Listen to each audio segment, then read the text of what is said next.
Carol Angela Davis. Thank you for joining me for your reality news check for September 21st, 2011. We want you to know these are your headlines. 35 bodies dumped on the street in Mexico. Also today, the U.S. makes it hard for insurers to just raise their premiums on you. We're talking health insurers. Also today, China endorses tobacco in schools. Yeah. Wait to hear about this story and who this tobacco is targeted to. Also today, we have two people, and I'll tell you who they are, trying to find anyone, to challenge Obama on the non-Republican side in the race for the presidency 2012. And then, can Wi-Fi make you sick? Oh, yeah. So if it does, where do you go? I'll tell you about that as well.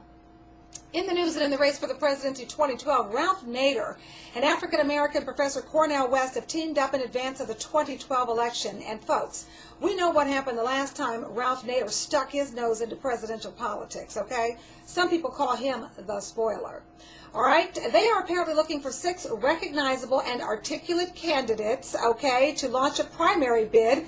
They claim their goal is to keep Obama honest on issues like civil rights, consumer protections, labor, and foreign policy. They tried to recruit Senator Russ Feingold, but he's way too smart to fall into that mess. Feingold, for his part, said this, quote, "I believe that re-electing President Obama is an absolute imperative for our economy, our judicial system, for progressives, and for our country," unquote. Thank you, Senator Feingold. Hope that stopped that mess. In business news, the U.S. is reportedly offering $600,000 to states that make it harder for health insurers to raise premiums. So far, 20 states have won the U.S. Department of Health and Human Services Performance Awards.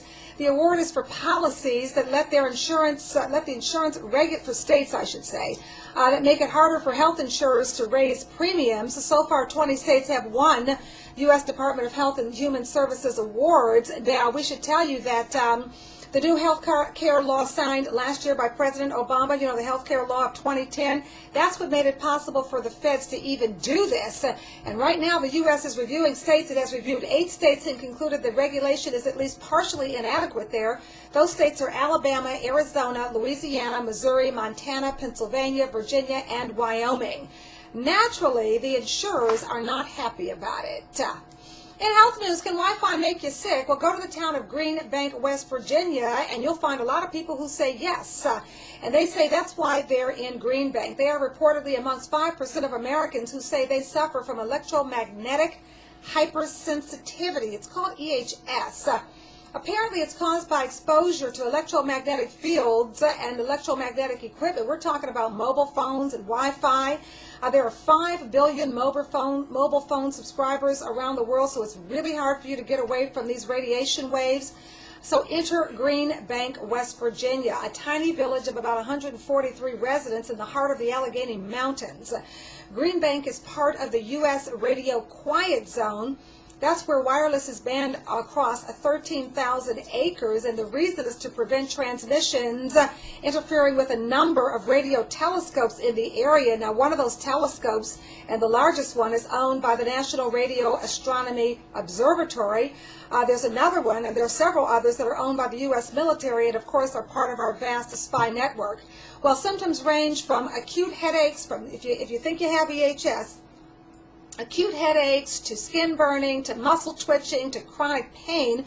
One woman who was from Iowa and moved to Green Bank, West Virginia, after electromagnetic radiation caused her to get so sick that her husband had to build her an insulated living space known as a Faraday cage. He covered a wooden frame with 2 layers of wire mesh and a door that could be sealed to prevent radio waves from entering. Can you imagine? And now that she's in Green Bank, she's fine.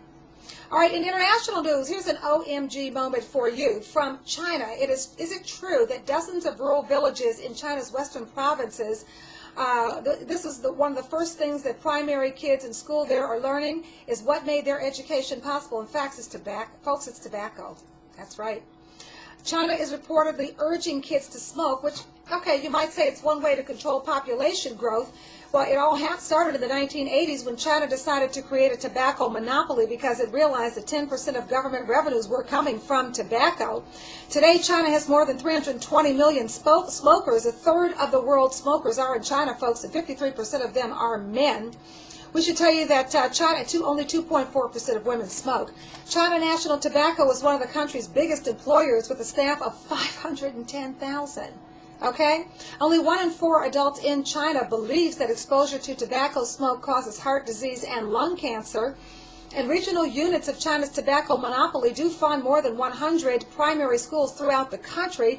And you may say, well, that's fine. At least somebody's getting something from the tobacco money. But, folks, would you change your mind if you knew that some of those schools, those primary schools, are named after the top-selling tobacco brands?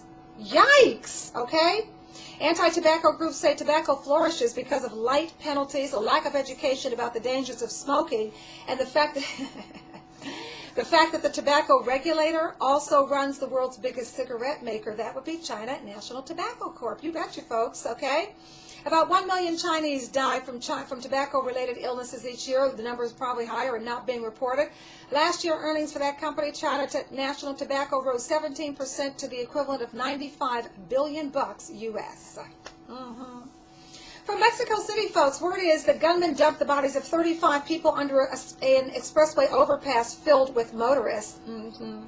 It happened outside of the Mexican port city of Veracruz. The victims reportedly suspected of being tied to organized crime. I bet you are just totally shocked about that, okay? The bodies left in a pair of trucks and on the road near a major shopping center in the community of Boca del Rio. This is a popular tourist attraction. Mexican prosecutors say it appears the dead had been tortured. 11 of them were women. Veracruz state has become more and more violent after falling under the influence of the ultra-violent drug trafficking gang known as the Zetas. And trust me, folks, they made a very big statement at a very particular time, because guess what? Veracruz is the site of a planned gathering of prosecutors from all across Mexico this week. That's right. Those are your stories, folks. Thanks for joining me for your reality news check. See you next time.